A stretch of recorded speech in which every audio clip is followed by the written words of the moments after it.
Shalom saudaraku, selamat tahun baru. Oleh anugerah Tuhan kita telah meninggalkan tahun 2020 yang penuh dengan masalah karena pandemi COVID-19. Dan tahun ini kalau kita bisa hidup itu adalah anugerah kebaikan Tuhan yang kita harus syukuri.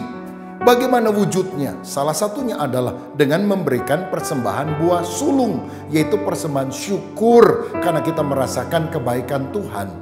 Amsal Sulaiman 3 ayat 9 dan 10 berkata, muliakanlah Tuhan dengan hartamu dan dengan hasil pertama dari segala penghasilanmu, maka lumbung-lumbungmu akan diisi penuh sampai melimpah-limpah dan bejana pemerahanmu akan meluap dengan air buah anggurnya.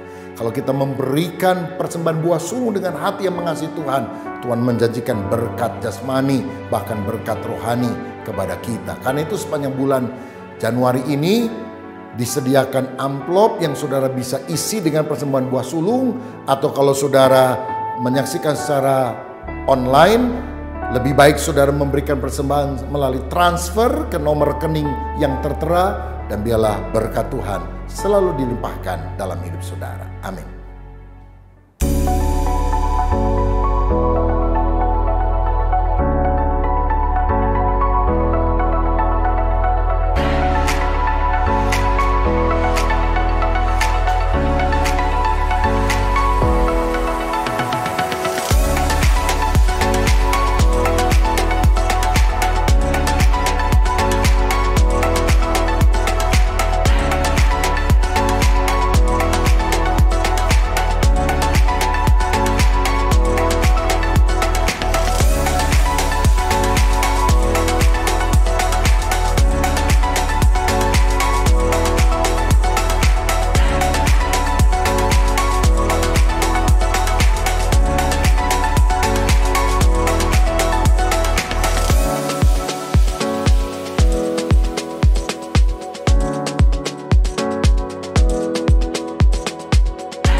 Salam semuanya.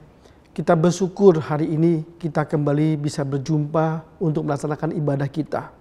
Kita bersyukur Tuhan masih menjaga keselamatan kita, kesehatan kita sampai hari ini. Meskipun ibadah secara online, kita tetap jangan hilang sukacita. Kita tetap bersekutu dalam roh supaya ada roh Tuhan selalu menjaga kita. Mari kita berdoa. Bapa di sorga yang kami kenal dan panggil dalam nama Tuhan Yesus Kristus, pada hari ini kami kembali beribadah. Kiranya Tuhan meskipun dari rumah masing-masing dipersatukan via online, tapi kami tetap bersukacita karena Tuhan menyertai kami. Kami berterima kasih Tuhan, kiranya berkati para pelayan-pelayan hari ini, mulai dari WL, singer, pemberita firman Tuhan. Kiranya rahmat berkat dari Tuhan menyertai mereka. Apa yang mereka telah lakukan menjadi satu kekuatan dan menambahkan talenta bagi mereka. Juga Tuhan berkati rangkaian ibadah hari ini, dari mulai puji-pujian yang dikuasai oleh Roh Kudus dan firman Tuhan yang benar-benar rencana dari Tuhan. Kami juga bersyukur Tuhan berkati semua jemaat-jemaat yang terlibat dan mengikuti ibadah hari ini. Kiranya berkat dari Tuhan menyertai kami semua. Terima kasih Tuhan, di dalam nama Tuhan Yesus Kristus kami berdoa. Haleluya. Amin. Shalom jemaat yang dikasihi Tuhan. Bagaimana kabar Anda semua? Saya percaya kita semua dipenuhi sukacita yang daripada Tuhan.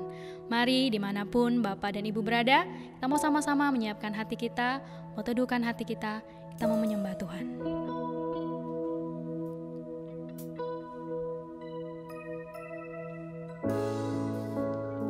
Kau Allah yang dahsyat dalam setiap kehidupan kami Tuhan, yang mengucap syukur memiliki Allah seperti Engkau Tuhan. Terima kasih Yesus Tuhan.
Bapak dan Ibu berada, kita mau naikkan pujian kita yang terbaik buat Tuhan. Sebab Allah yang baik dalam setiap kehidupan kita.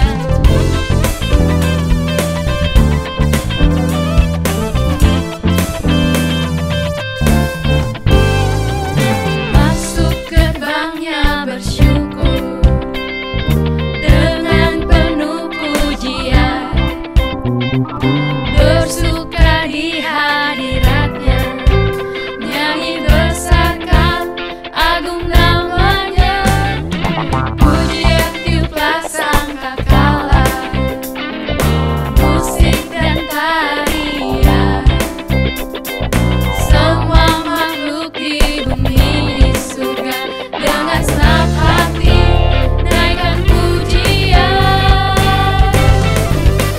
Sebab Tuhan baik, sebab Tuhan baik,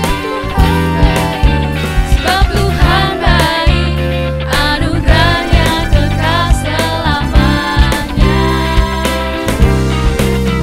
Sebab Tuhan baik, sebab Tuhan baik, sebab Tuhan baik, anugerahnya kekal selamanya. Sebab Tuhan baik, anugerahnya kekal selamanya. Yesus Kristus Allah Tuhanku, pencipta segalanya, datang sujud di hadapannya, angkat tanganmu, naikkan pujian, pujian tiuplah sangkakala, musik dan tarian, semua makhluk di bumi di surga dengan senang hati naikkan pujian. Sebab Tuhan baik, sebab Tuhan baik, sebab Tuhan baik, anugerahnya kekal selamanya. Sebab Tuhan baik, sebab Tuhan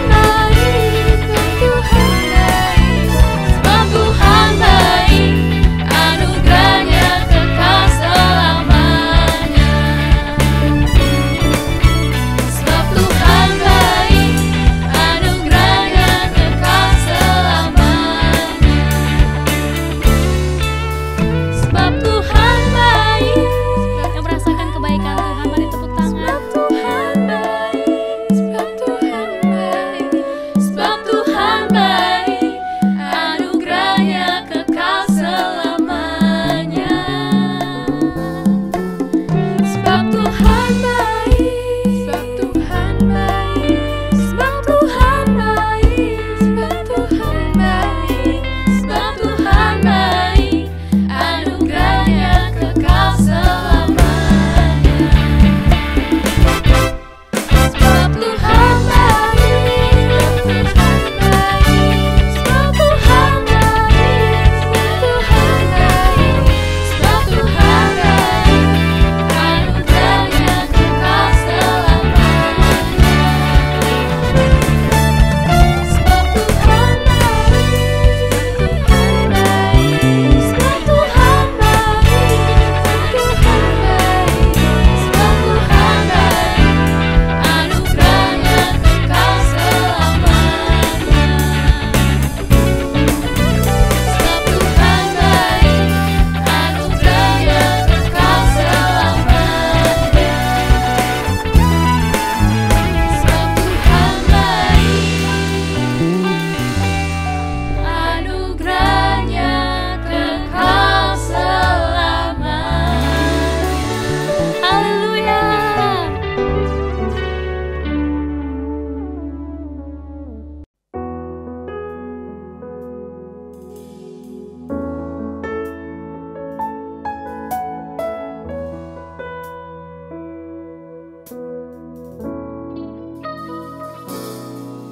Hanya kepadanya ku kan berlari,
Oke. Shalom Bapak Ibu semuanya. Hari ini kita akan belajar lebih dari pemenang. Ada pointernya, sudah ada? Tadi belum? Supaya saya lebih enak, kalau ada boleh pointer. Ada ketemu? Kalau enggak saya akan ada. Oke, ya. Kenapa saya kasih gambar Raja Wali? Karena Raja Wali sering ada mitosnya bahwa dia bisa terbang mengatasi badai, yang burung-burung yang lain ngumpet gitu ya. Dan dia tetap terbang. Raja Wali khusus yang digambar ini istimewa karena digambar oleh yang berbicara. Ya, berbicara lebih daripada pemenang, maka ada kisah mengenai Daud. Yang menarik adalah Daud ini diceritakan bagaimana matinya dalam 1 Tawarik 29 ayat yang ke-28. Demikian bunyi firman Tuhan. Kemudian matilah ia pada waktu telah putih rambutnya, lanjut umurnya, penuh kekayaan dan kemuliaan. Kemudian naik Rajalah Salomo anaknya menggantikan dia. Daud diceritakan matinya penuh kemuliaan. Ya, soal kekayaan enggak kita bahas, tapi mati penuh kemuliaan. Karena kita semuanya pasti akan mati. Amin. Amin, enggak amin, mati juga. Amin. Saudara akan diberkati. Amin. Cepat banget aminnya saudara. Sebab saudara bakal mati. Amin. Enggak ada yang amin, tapi amin, enggak amin, saudara bakal mati. Setiap orang yang lahir pasti mati. Kecuali, Alkitab itu ada kecualinya ya. Semua orang akan mati satu kali, setelah itu dihakimi. Ada perkecualiannya, ya kan. Elia nggak mati, Henoh nggak mati. Lazarus mati 2 kali. Kan mati terus bangkit. Nggak ada ayatnya Lazarus mati lagi, tapi pasti mati lagi kalau nggak kita ketemu sekarang ya kan. Jadi selalu ada perkecualian. Tapi oke, kita bicara bahwa seorang lahir maka pasti mati. Kematian itu pasti. Matinya dipanggil Tuhan gara-gara COVID, turun dari mimbar meninggal, lagi mandi nggak keluar dari kamar mandi, jalan hati-hati ditabrak sama orang nggak hati-hati. Terlalu banyak cara. Tapi saya rindu waktu saudara dan saya meninggal, orang membicarakan. Ini orang baik banget nih, saya pernah ditolong nih gitu ya. Saya pengen nanti kalau saya meninggal, saya ditaruh peti mati, Anda boleh layat. Ya kalau saya mati duluan, ya kan. Kalau saya mati duluan, ya. Kalau saya mati duluan, lalu orang membicarakan, wih, mayatnya senyum. Gimana mayat gak senyum saudara ya, hidup selalu tertawa, sukacita seperti ini gitu ya. Waduh, saya baca bukunya diberkati. Wah, itu menurut saya mulia. Saya gak peduli nanti deposito saya berapa, emas saya berapa, bukan gak peduli, gak ada. Kok bisa gak ada, nanti saya ceritakan. Tapi yang pasti Daud mati penuh kemuliaan menarik bagi saya karena dia dikatakan bahwa dalam kesalahan aku diperanakkan. Ada berbagai tafsir mengenai istilah dalam kesalahan diperanakkan. Lalu ada cerita lagi firman Tuhan mengenai bahwa atau Mazmur 27 ayat 10, ayah ibuku meninggalkan aku. 1 Samuel 16:17 bagaimana di rumahnya ada pesta ucapan syukur dan akan ada pengurapan, maka bapaknya pun gak panggil Daud. 1 Samuel 17, Daud bawa makanan kepada kakaknya, malah dimarahi. Ada punya kakak gak sayang, orang tua gak sayang, ada sayembara, mengalahkan Goliat menjadi menantu raja. Mungkin Daud berpikir gak ada ayatnya, tapi saya tafsirkan, hidup susah, punya orang tua susah, lebih baik cari calon mertua. Gitu ya kan, ada masih hidup selesai yang susah ini, menang jadi mantu raja. Gitu, wih orang susah itu nekat-nekat saudara, iman sama nekat itu dekat sekali saudara ya. Iman itu muncul daripada firman Tuhan, tambah kepepet muncul iman, begitu ya kan. Ini Daud ini bergalakkan Goliat saudara, waduh, lalu dapat mertua, mau dibunuh sama mertuanya. Istrinya pergi kawin sama Adriel. Absalom memberontak, Adonia memberontak. Masalahnya begitu banyak. Lalu matilah Daud penuh masalah, stres, stroke, klojot, mati dalam penderitaan. Begitu ceritanya tadi? Beritanya? Enggak ya. Daud matinya penuh kemuliaan, itu menarik. Maka saya berikan istilah lebih daripada peradaban menang. Kenapa Daud hidupnya kuat sekali menghadapi aneka masalah yang mungkin juga kita akan hadapi hari-hari ini, tahun-tahun ini. Karena kita nggak tahu kapan COVID akan berhenti. Waktu ada orang yang bilang waktu itu Maret bakal selesai, pasca selesai. Saya ditanya, Pak kapan Pak? Akhir 2021. Pesimis banget sih Pak, karena Indonesia nggak lockdown. Singapura, Vietnam, New Zealand, negara-negara yang lockdown, maka tidak ada penularan baru, yang ada sembuh lalu 0. Tapi yang tidak lockdown kayak Indonesia, Amerika, maka Singapura, Vietnam, New Zealand, sesama mereka boleh terbang. Gratis, bebas, ya gratis bebas. Anda ke Singapura boleh, karantina 14 hari, bayar sendiri. 60-70 juta total biaya untuk karantina 14 hari. Tapi Anda ke Amerika seperti hari ini Pak Roni Daud sahabat saya ke Amerika yang kedua kali selama COVID gitu. Bebas, kenapa? Sesama COVID. Sesama herd immunity. Apa itu herd immunity? Bahasa Jawanya itu kerennya itu dijarno wae. Sing mati ya mati, sing urip ya urip. Wong hidup mati di tangan Tuhan, kok takut lu sama COVID begitu ya kan. Jadi itu bebas. Tapi dengan situasi seperti Indonesia, Amerika dan kawan-kawan gitu. Kok saya pikir ya akhir tahun depan kayaknya masih lah kita seperti ini juga ya. Vaksin kan harus ada uji coba massal dulu yang akan dilakukan tahun depan. Itu masih itu bagian dari tahap ketiga pengujian vaksin. Hasilnya kita nggak tahu. Lebih baik kita prepare untuk yang terjelek gitu ya sampai akhir tahun depan masih seperti hari ini. Lebih cepat puji Tuhan. Oke, kembali kepada Daud. Bagaimana Daud menghadapi masalah yang begitu banyak, maka Alkitab mengatakan, Tuhan, aku cinta pada rumah kediaman-Mu. Mazmur berikutnya 699, aku sebab cinta untuk rumah-Mu menghanguskan aku. Memang pada waktu Daud ada rumah Tuhan? Enggak ada. Tabernakel Musa sudah enggak ada. Bait Allah akan dibangun sama anaknya Salomo. Lalu apa arti ayat ini? Artinya adalah Tuhan, aku cinta Tuhan. Cinta akan Tuhan yang membuat Daud ketika dia mau dibunuh mertuanya, dia lari ke gua Adulam 1 Samuel 22. Dalam 2 Adulam dia menyanyi lagunya Mazmur 57. Ya Allah hatiku siap. Aku mau bernyanyi, aku mau bermazmur. Itu lagu yang dinyanyikan waktu dikejar mertuanya dan mau dibunuh. Mazmur 57 ayat terakhirnya, ku bersyukur padamu di antara bangsa ya Tuhan. Itu mau dibunuh sama mertuanya saudara, mau menyanyi buat Tuhan. Ada yang mertua jahat, di sini punya mertua jahat, itu Alkitabiah. Maksud saya kayak cerita di Alkitab gitu loh saudara. Itu Daud memuji Tuhan.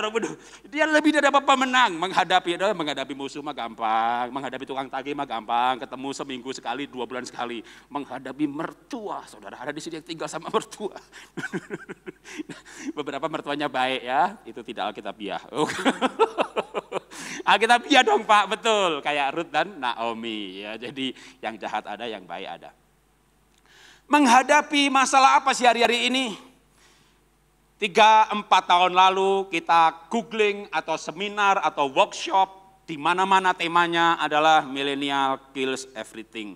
Slogannya, motonya yang diucapkan pembicara berubah atau punah. Dan kami sebagai pengusaha, saya pemilik dari berdua dengan Pak Tomo adalah MLM Iva Dahsyat multi produk ya. Waktu itu pun kami sudah dikasih tahu sama Anthony Robin bahwa MLM sunset. Maka kami mau milenial juga dong gitu, buka Iva online. Lalu berantemlah, bersainglah dengan yang namanya Lazada, Zalora yang jual barang di bawah harga pasar bahkan harga pabrik, subsidi ongkos kirim lagi. Maka uang 140 juta saya pikir cukup banyak untuk membuat ini perusahaan tidak untung tapi usernya banyak, sahamnya naik. Waktu gak ada duitnya habis maka sahamnya dijual. Dan waktu cash flow kami habis, saham kami belum cukup karena user kami tidak banyak. Dan kami harus tutup akhir 2009. Menurut analisa digitalisasi yang mengglobal, maka beberapa produk dan jasa akan tutup 5, 6, 10 tahun ke depan. Dan itu dipercepat. Yang dianalisa 3 tahun jadi cukup 1 tahun saja, yang 5 tahun, 1,5 tahun saja. Karena apa? Karena corona mempercepat secara luar biasa yang namanya digitalisasi. Kalau sebelumnya sudah ada banyak platform, misalnya di dunia pendidikan, kami pemilik Happy Holy Kid, itu sudah ada sebenarnya ya untuk yang digunakan untuk edukasi, ya tapi nggak dipakai lah. Gitu. Begitu corona datang itu Papua pun bisa anak-anak TK loh, wih depan Zoom saudara. Tapi bulan-bulan pertama 5 menit anaknya ada, 10 menit anaknya nggak ada karena dia belum bisa mematikan videonya off. Dengan cepat dia beradaptasi gitu ya. Bulan kedua dia tahu cara offin video, lalu nggak tahu lari kemana. Tapi gurunya pun beradaptasi, googling video yang kreatif. Waduh, sehingga hari-hari ini kami anak-anak TK bisa zoom depan video 1,5 jam dan anak tidak tinggalkan laptopnya ataupun gadgetnya. Semuanya beradaptasi yang tidak punah. Dan itu kami alami juga. Apa yang kami alami? Kami alami bukan dari COVID-nya sebenarnya. Masih di digitalisasinya. Kami punya IVA dengan member 500.000, 10% tutup poin bulan itu 50 miliar bulan itu. Pegawai 300, pabrik pegawai 300 itu level buruh. Kami trading, 300 orang itu ada coach, motivator, product manager, orang IT, maka operasional kami 3-4 miliar per bulan.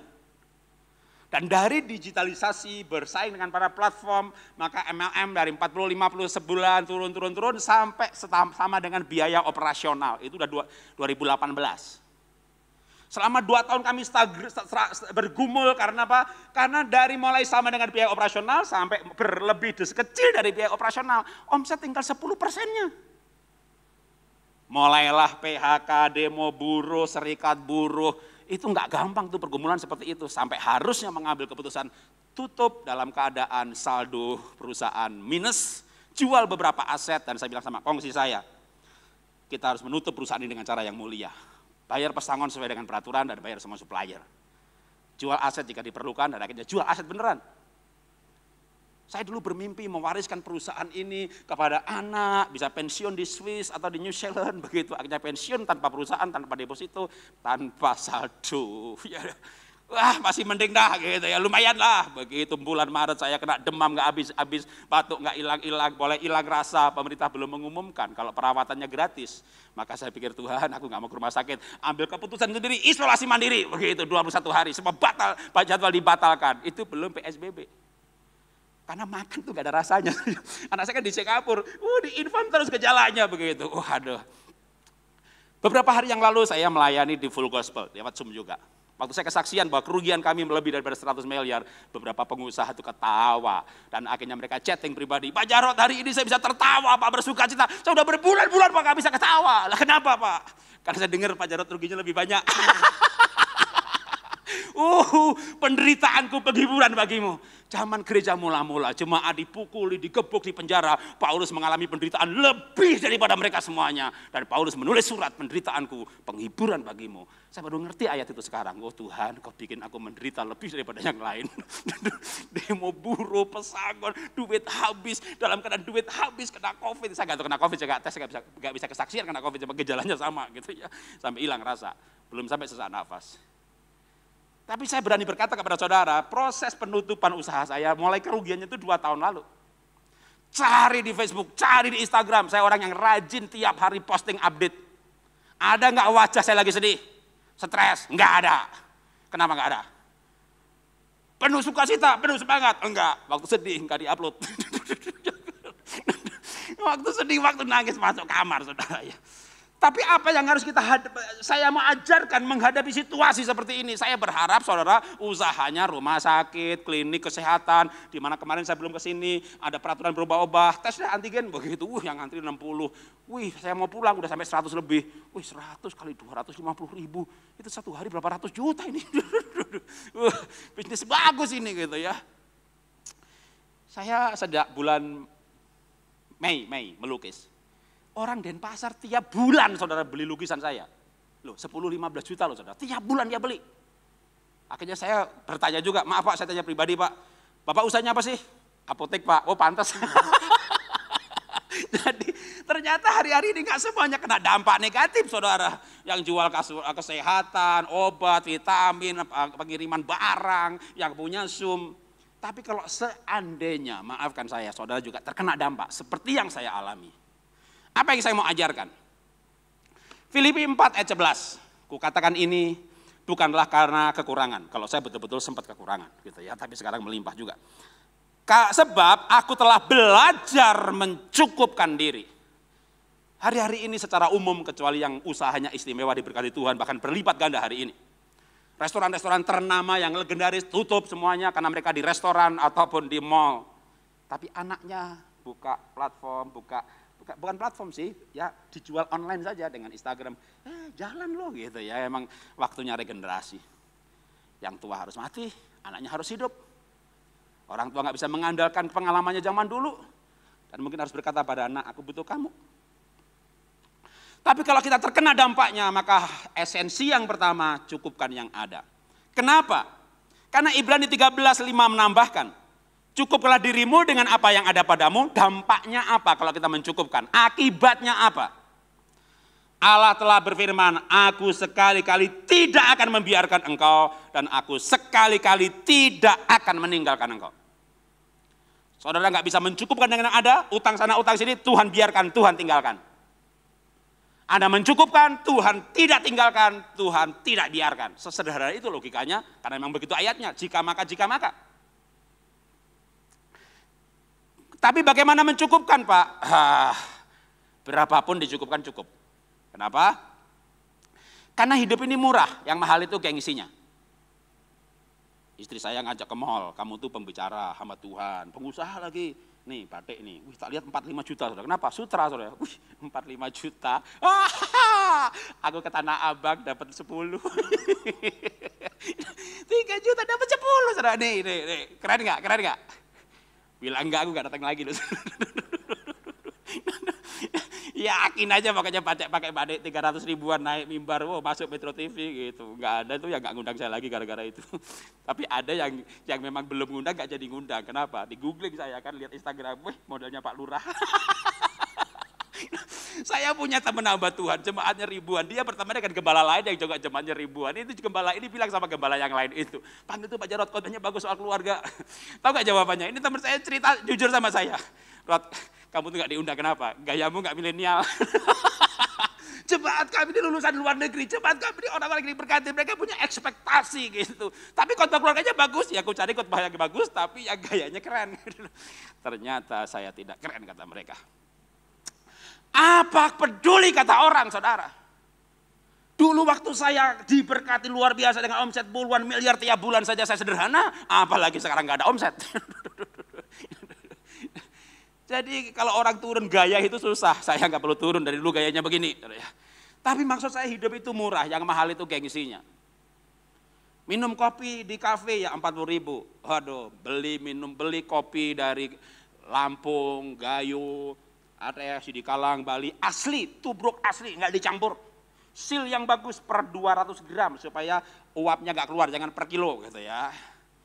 Sehingga kalau 200 gram itu nanti 2-3 minggu habis gitu kan. Waduh, wangi dan enaknya saudara ya. Itu kalau 40 ribu kopi asli bisa 10 bahkan 15 gelas, 3 ribu per gelas. Nggak keren dong. Makanya beli gelas Starbucks, diisi kopi tubruk. Iya, bawa ke kantor. Iya kan? Keren ya kan. Hidup ini murah, yang mahal itu gengsinya. Maka kalau orang nggak punya gengsi, hidup ini murah sekali. Bunuh gengsimu. Dalam arti menyangkal diri sendiri. Bagian kita belajar mencukupkan yang ada, nanti Tuhan akan mencukupkan, memberi jalan keluar, memberi kekuatan. Kalau Tuhan, kita mencukupkan, Tuhan tidak meninggalkan. Saudara, kalau Tuhan itu menyertai, Daud yang kecil, Goliat kalah saudara. Belajar sejarah Israel, bangsa-bangsa, itu dengan kecil pasukan, selama Tuhan menyertai, mereka menang.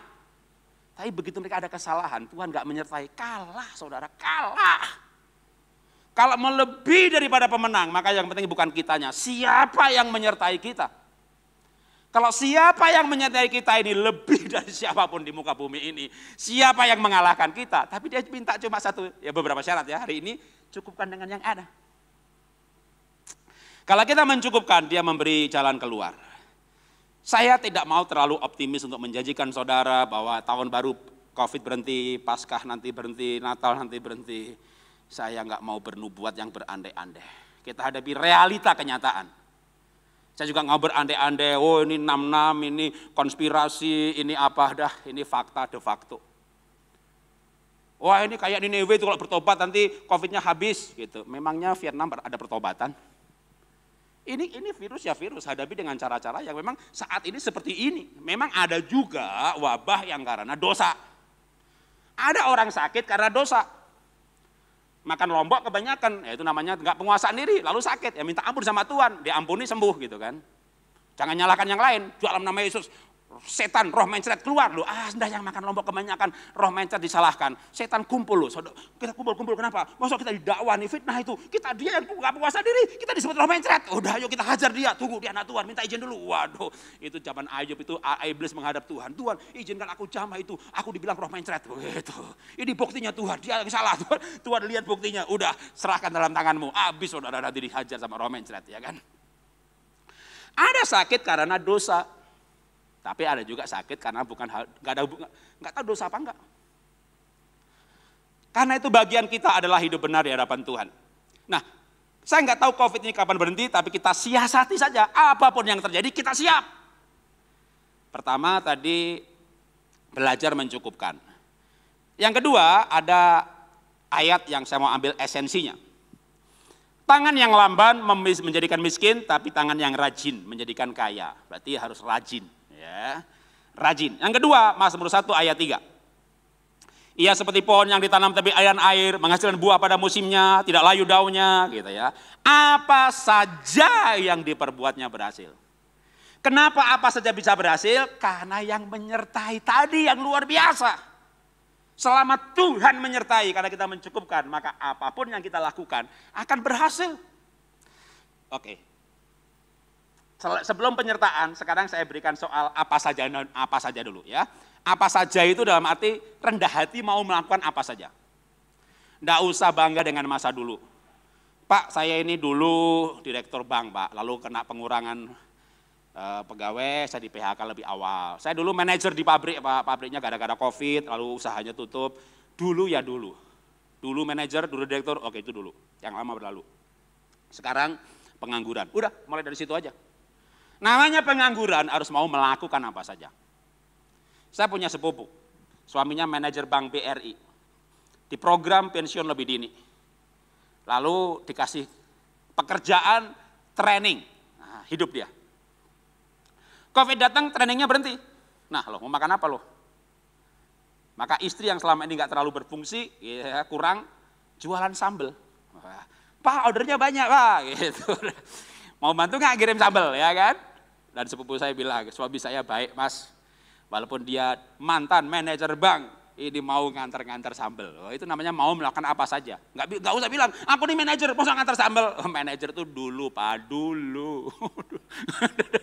Dulu, sekarang bukan ya, antar sambal. Wah, manajer nganter sambal ke tetangganya. Tetangganya suaminya mantan supervisor, yang terima ibunya. Ibunya terima sambal dari Pak manajer mantan. Wih, bapak sendiri yang antar, aduh sampai malu beli satu, tambah satu lagi. Bapaknya pulang, dia cerita suaminya, Pak, itu bapak sebelah Pak, itu yang antar sambal loh Pak. Maksud lu mantan manajer, maksud lu supervisor ketika. Kerendahan hati menular, tetangganya malu juga nggak mau kerja. Anda rendah hati, Anda rajin, itu menular. Maka saya bersebut sebagai rendah hati. Oke, kita kasih cerita. Ya, anak saya nomor 1 namanya Natania Christy. Dia kerja di Trend Watching Singapura. Dia diundang beberapa event dalam waktu dekat ini, belum lama ini. Lalu istri saya tanya, kamu dibayar berapa? Kan dia ngomong 60 menit aja. Ya, $9.200. 100 juta, gila loh. Itu papa khotbah 100 kali tuh. 9.200. Nanti aku Januari ke dengan Den Haag, dengan Amsterdam, kayak 3 hari coach gitu. Kalau dirupiahin 500 juta, Pak. Wow. Kamu ingat papa pernah bilang apa dulu? Kamu the next John Maxwell. Umurmu baru 28. Kamu udah mencapai level itu. Lalu apa yang saya mau ceritakan? Sebagai pembicara internasional, coach dengan bayaran seperti itu, hari Jumat, Kamis, dia pasti post di Instagramnya. Menu minggu ini. Dia menikah sudah barusan secara online, bulan Mei, mungkin itu pernikahan virtual yang pertama kalau tahun di Indonesia.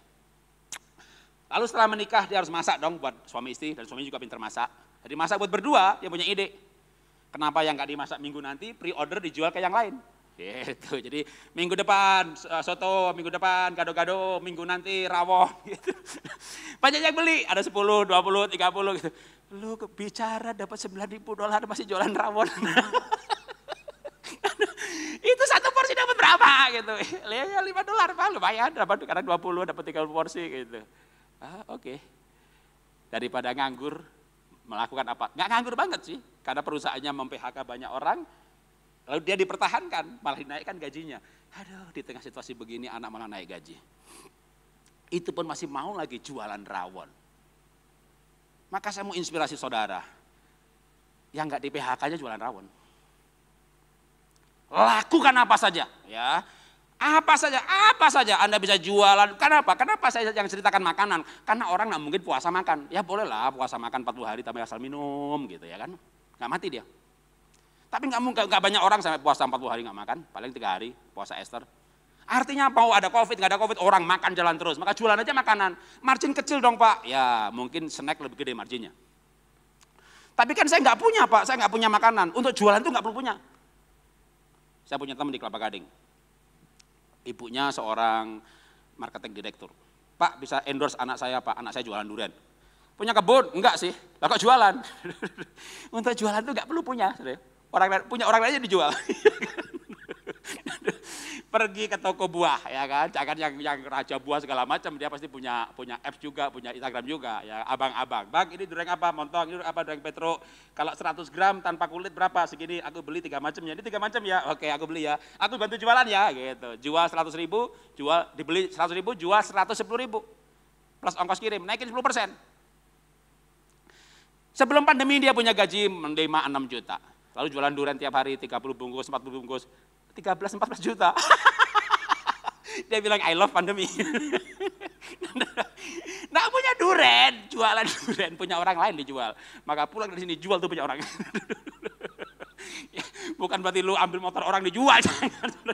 Itu maling, ini pendeta sesat ngajari maling. Bukan ngajari maling, jual punya orang lain. Ya jadi calo lah gitu ya. Calo kurang keren Pak, menjadi trading lah lebih keren gitu ya. Hasilnya trading apa? Ya jual punya orang lain gitu ya. Jadi mau melakukan apa saja. Karena tidak semua orang itu rajin, maka yang rajin akan diberkati. Dan bukan hanya rajin, mau melakukan apa saja yang sambil esensinya itu rendah hati. Ada hari begini orang sombong gak ada tempatnya saudara. Zaman begini suami sombong karena dia direktur, manajer, lalu punya pembantu. Begitu COVID datang, pembantu 1 orang, 2 juta, 1 juta, di pulang kampungin semuanya. Akhirnya hidup tanpa pembantu. Terus mau sombong, gak mau nyuci, gak mau ngepel, mau vakum. Rumah berantakan kotor. Itu suasana neraka pasti berantem aja dah. Masing-masing ngebosin. Dimintain tolong, merasa disuruh-suruh. Karena aku minta tolong, iya tolong. Saya nggak tahu siapa yang minta tolong yang salah karena nadanya, atau yang dimintain tolong, ngebosi nggak mau dimintain tolong. Tapi ketika orang tidak mau rendah hati hari-hari ini susah. Keluarga juga susah, pernikahan juga susah. Maka orang perlu belajar rajin dan rendah hati. Bagian kita adalah bekerja dengan rajin. Ya nanti Tuhan bagiannya, dia akan memberkati. Bekerja bagaimana Pak? Oke, ada cerita menarik. 20 tahun dibagi 3 periode, 7 tahun, 6 tahun. 2 kali 7 tahun gak dapat saham, gak dapat gaji, cuma dikasih makan. Jadi 14 tahun tuh suasana seperti itu. Kalau Anda bekerja di Bandung bertahun-tahun gak ada penambahan aset, gak ada penambahan properti, gak ada tabungan. Ya pokoknya cukup buat hidup tahun demi tahun. Itulah suasananya, suasana ekonominya. Tapi bagaimana Yakub menjalani situasi seperti itu? Dikatakan bekerjalah Yakub 7 tahun lamanya untuk mendapat Rakel itu. Tetapi yang 7 tahun itu dianggapnya seperti beberapa hari saja karena cintanya kepada Rakel. Daud kuat hidup karena dia cinta Tuhan. Cinta itu luar biasa, cinta itu luar biasa. Memang cinta nggak bisa bayar tagihan, saudara, tapi cinta itu luar biasa. Cinta memberikan orang semangat bekerja. Karena cintanya kepada Rakel, Yakub bekerja 7 tahun rasanya beberapa hari. Jadi bekerjalah dengan cinta, cintailah yang Anda kerjakan. Ya pertama bekerja yang Anda cintai, passion, cinta saudara. Kalau enggak, ya udah cintai aja yang dikerjakan. Saya bukan orang yang fashion. Gimana mau fashion saudara? Sepatunya hitam, celananya hitam. Anda pernah, saya datang sini walaupun setahun sekali 2 kali, tapi udah berapa tahun ya? Pernah mengamati saya pakai celana yang agak kecoklatan, agak kebiruan? Kagak pernah.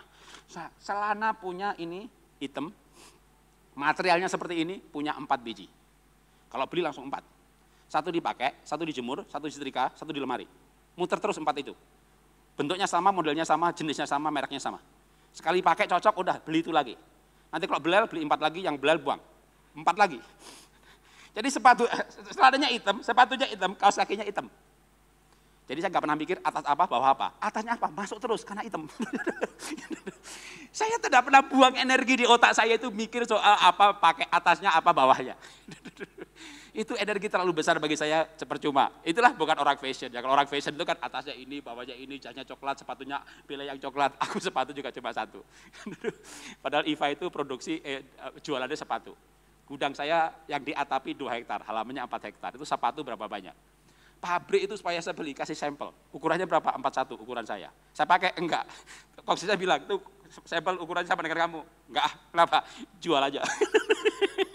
Namanya pedagang. Saya bisa punya 20 sepatu, 31 atau 1 lemari sepatu. Enggak, aku pilih punya 1 aja. Itu namanya bukan orang fashion. Kalau orang fashion kagak begini. Tapi masuk Astra tahun 90, bidangnya fashion. Saya enggak cinta fashion. Saya bukan orang fashion. Itu bukan passion saya juga. Tapi saya bergerak karena saya cinta Tuhan, saya cinta keluarga, harus menghidupi keluarga. Yang tidak saya cintai pun saya kerjakan dengan cinta. Sampai akhirnya tahun 92 buka usaha IFA, bidangnya itu juga. Jadi kalau kita suka makan, bikin usaha makanan. Tapi kita bukan orang suka teknik, kerja bagian teknik. Udah cinta. Kalau enggak, Pak Jarod kan bukan orang fashion. Lalu masuk Astra di bagian fashion. Jadi saya masuk Astra itu melamar, pengen saya itu kan otomotif gitu ya. Di sana di trading, ekspor, bagiannya apa? Sepatu. Tahun 90. Kok akhirnya 92 buka usaha sepatu juga Pak, kalau Bapak gak cinta sepatu? Aku gak suka fashion.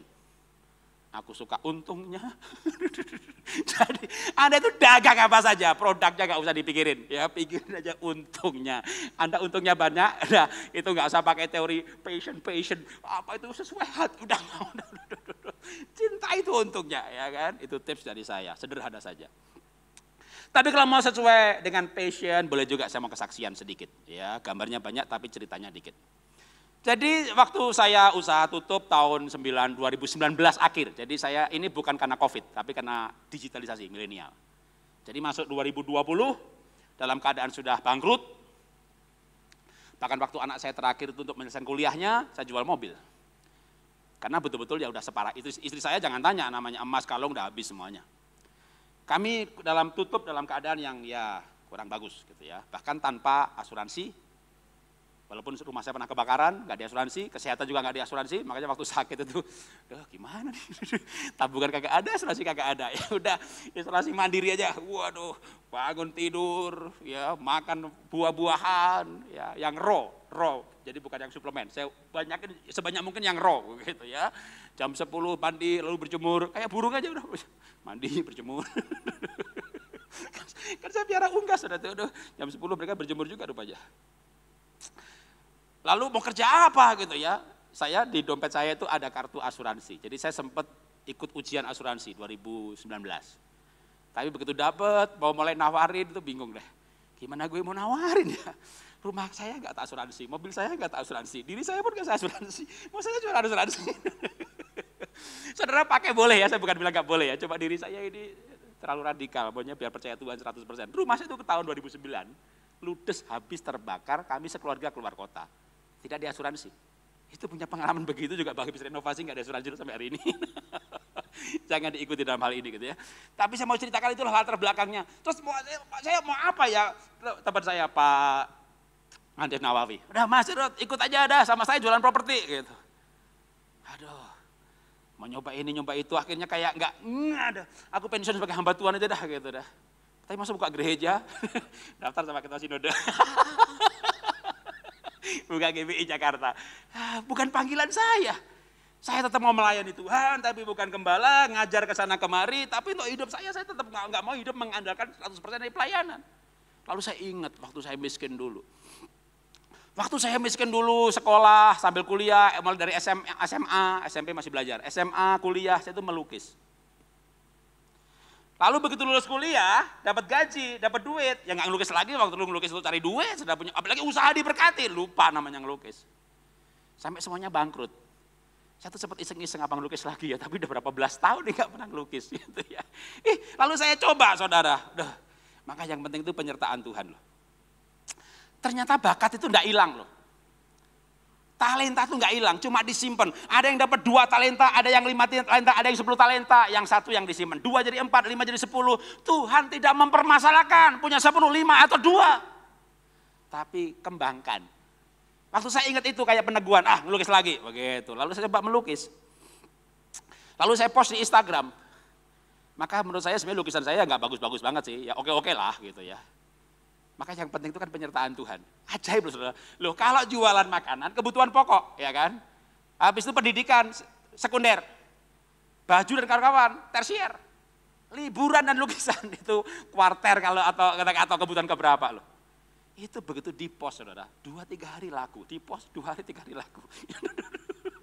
Wah, itu benar-benar saya penyertaan Tuhan saudara. Begitu pandemi saudara, bulan Maret, semua jadwal April batal semuanya, ya kan? Waduh, nganggur nih, gitu kan nganggur. Rupanya April semua pendeta khotbah sendiri, ya kan? Sebulan khotbah sendiri, bahannya habis. Jemaatnya juga bosan. Karena jemaat mulai dilaporkan, lihat gerejanya gitu kan. Ya khotbah nggak bagus, dengan cepat dia pindah YouTube yang lain, gereja yang lain. Loh dulu kan suami di sini, istrinya mau pindah atau istri mau pindah nggak enak, ya kan? Sekarang mereka di kamar masing-masing, dalam hitungan detik pindah channel. Begitu pandemi selesai, nggak tahu jemaatnya berkurang atau bertambah. Majarot, jemaatku 1.000, 2.000, terus YouTube saya dulunya 5.000, sekarang 30.000 subscribernya. Nanti begitu pandemi selesai buka 5 kali kebaktian kalau kamu sekarang 2 kali. Beberapa orang malah ngambil lonjakan subscriber. Tapi beberapa teman jemaatku 1.000, yang sekarang cuma 300 loh, yang jemaat lu lihat punya orang lain. Saat itulah bulan Mei, saya bisa 1 bulan 46 hit sesi Zoom. Paginya Zoom dengan jemaat di Australia, beda 2 jam lagi dengan Singapura, sorenya Bandung, waduh itu 1 hari bisa 3 negara. Wah itu 1 bulan 45 kali sesi, udah 50 juta pasti dapat. Mei, Juni, Juli. Agustus tinggal 20 kali. September 20 kali, 25 kali gitu, turun. Rupanya ada pola berubah gitu kan. Dulu saya mikir, waduh boleh juga nih pensiun kalau begini tiap bulan 40 kali, 50 kali. Usaha bangkrut gak apa-apa lah, jadi hamba Tuhan beneran deh gitu. Hanya 3 bulan. Hanya 3 bulan. Walaupun ada yang aneh-aneh juga, ada yang aneh-aneh juga. Gereja besar gitu ya, minta seminggu sekali saudara. Waduh, sampai itu 2 bulan saudara ya. Ngasih persembahan segini. Gereja lain kecil sampai saya tuh pikir, aduh dikasih apa enggak gitu. Persembahannya sama dengan gereja besar yang 15 kali. Cuma 1 kali Zoom. Waduh, makanya melayani Tuhan tuh gak boleh mikir yang aneh-aneh. Layani aja udah. Tapi yang ajaib itu kalau saya ingat, kapan lukisan saya pertama kali laku? Bulan Mei. Mulai bulan Juni, Juli, terus tiap bulan 4-5 lukisan laku. Tiap 4-5 bulan, tiap bulan saudara. Sampai hari ini. Sampai bulan ini. Wah itu menurut saya penyertaan Tuhan. Makanya kalau yang penting menurut saya adalah bagaimana kita disertai Tuhan. Sampai nanti ada kairos Tuhan. Kalau saudara misalnya usahanya kecil-kecilan gadu-gadu gitu ya, karena suaminya kena PHK, istrinya punya bakat masak, atau sepupu saya istrinya bisa bikin sambal, lalu dia bikin sambal. Ya kairos Tuhan itu saatnya nanti ketika waktu berjalan beberapa bulan, maka ekspor pada bidang itu. Kalau saya berharap ya saya ekspor dalam bidang lukisan. Karena ketika saya 2 hari lalu selesai untuk lukisan singa, lalu saya upload, lalu semua orang berkomentar, lalu saya bandingkan dengan 2 bulan lalu sama juga dengan singa yang saya buat. Saya bisa mikir, kenapa yang 2 bulan lalu ini sekarang levelnya kayak baru warna dasar yang sekarang ini. Kita dengan cepat diri kita pun bisa upgrade loh, progresif ya. Wah lalu sampai anak saya bilang, Pak ini laku bisa harusnya $1.500 nih. Ya udah lu kamu batu jualan lu, kan jaringan kamu luas. Anak saya yang di Singapura. Bilangin seluruh dunia ongkos kirim gratis. Ya kalau $2.000 kan ongkos kirim paling $100 ke Amerika. Begitu ya Pak, iya kasih tahu aja ongkos kirim seluruh dunia gratis. Ya harganya aja $2.000 gitu ya. Ya itu belum kejadian, mudah-mudahan tahun depan lukisan saya bisa $2.000 per lukisan. Dan saya multi talent, multitasking. Pak itu 1 lukisan berapa selesainya? Seminggu. Karena layer 1 saya sangat perfect dan hati-hati teliti, layer 2, nunggu layer 2, saya tunggu layer 1 kering dulu. Sehingga kalau misalnya bikin bulu itu kayak bener 1 demi 1. Itu kalau bulu singa itu 1 demi 1, satu kali bulu, 1 kali kores. Dan nunggu goresan berikutnya, nunggu sebelumnya kering, maka butuh waktu 7 hari. Berapa jam Pak? 1 hari 3-4 jam. Makanya memang waktunya juga banyak sekali. Tapi 1 hari kan 24 jam. Artinya, tapi nggak bisa, 1 lukisan dikerjakan 7 jam. Karena begitu 3 jam, udah habis bagian yang harus bisa dikerjakan, nunggu kering besoknya. Maka sekarang saya akali. 1 hari ngelukis langsung 3 macam. Kanvas jejar 3. Kalau perlu tangan kiri sama tangan kanan ngelukis yang berbeda gitu ya. Siapa tahu nanti jadi bisa begitu. Yang pasti adalah nantikan kairos Tuhan. Yang pasti lagi adalah penyertaan Tuhannya yang Anda pastikan. Kalau Anda disertai Tuhan yang luar biasa, maka itulah yang menjadikan kita lebih daripada pemenang karena Tuhan yang menyertai. Bagian kita mencukupkan yang ada, rajin, apa saja yang dilakukan, mau apa saja, jangan berpikir laku apa enggak, apa saja udah. Kadang muncul hal yang ajaib.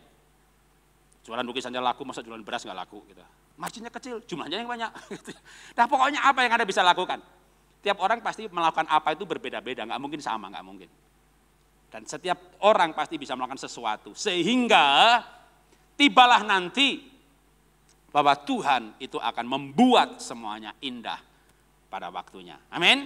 Shalom Bapak Ibu, kita bersyukur hari ini kita sudah selesai beribadah dan saya percaya bahwa ibadah kita diberkati oleh Tuhan dan kita juga mendapat kekuatan lewat pujian penyembahan dan juga firman yang telah kita dengarkan hari ini. Bapak Ibu, untuk kesempatan ini sampai tanggal 30 Januari kita diberikan kesempatan untuk memberikan persembahan buah sulung. Bapak Ibu ingat bahwa kita berikan ini bukan untuk manusia tapi untuk pekerjaan Tuhan. Dan jangan lupa untuk memberikan persembahan baik perpuluhan lewat barcode dan juga mungkin lewat transfer maupun m-banking yang sudah disiapkan. Mari kita beri untuk kemuliaan nama Tuhan. Mari kita berdoa dan mengakhiri ibadah kita hari ini. Bapa, kami bersyukur buat kebaikan Tuhan dalam kehidupan kami. Kami berterima kasih karena Tuhan sudah menyertai kami dari awal sampai berakhir ibadah ini. Kami percaya kami semua diberkati. Hamba menyerahkan hidup kami dalam tangan Tuhan. Seluruh sidang jemaat-Mu, mari Tuhan memberkati. Yang sakit Tuhan sembuhkan, yang lemah Tuhan kuatkan, yang susah Tuhan hibur. Pada kesempatan yang berbahagia ini kami berdoa menyerahkan para pemimpin rohani kami. Kami terus menyerahkan Om Julius, Tante Julia, Tuhan berikan kesehatan, kekuatan. Pak Rubin, Nadi, Bu Lena dan keluarga besar juga Tuhan memberkati. Pak Suito dan Bu Eti dan keluarga besar. Dan seluruh pengurus pelayan Tuhan GBI Harapan Indah kami semua dijagai dan dilindungi oleh Tuhan. Pada akhirnya kami berdoa buat bangsa dan negara kami. Mari Tuhan memberkati Indonesia, Tuhan pulihkan ekonomi bangsa kami. Kami bersyukur buat vaksin yang sudah disebarkan ke 34 provinsi. Kami berdoa Tuhan tolong sehingga pandemi COVID-19 ini segera berlalu dari bangsa kami. Terima kasih Bapa, dan kalau sebentar kami mengakhiri ibadah kami hari ini, mari Tuhan memberkati kami. Sidang jemaat, mari angkat kedua tanganmu, arahkan hatimu kepada Tuhan, dan terimalah berkat dari Bapa di surga.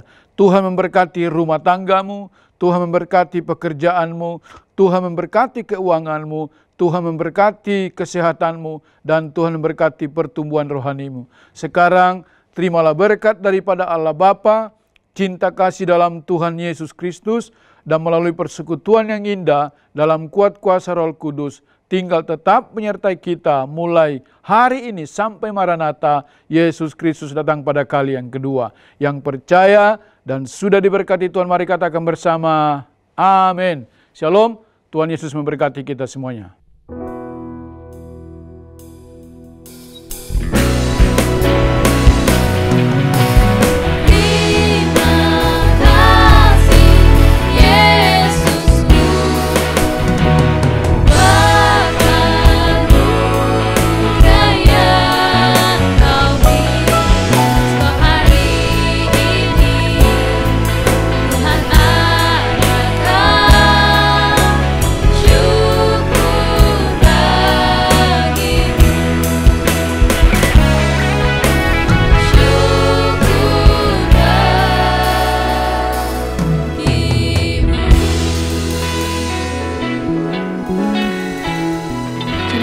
Ibadah kita telah selesai. Selamat hari Minggu. Tuhan Yesus memberkati.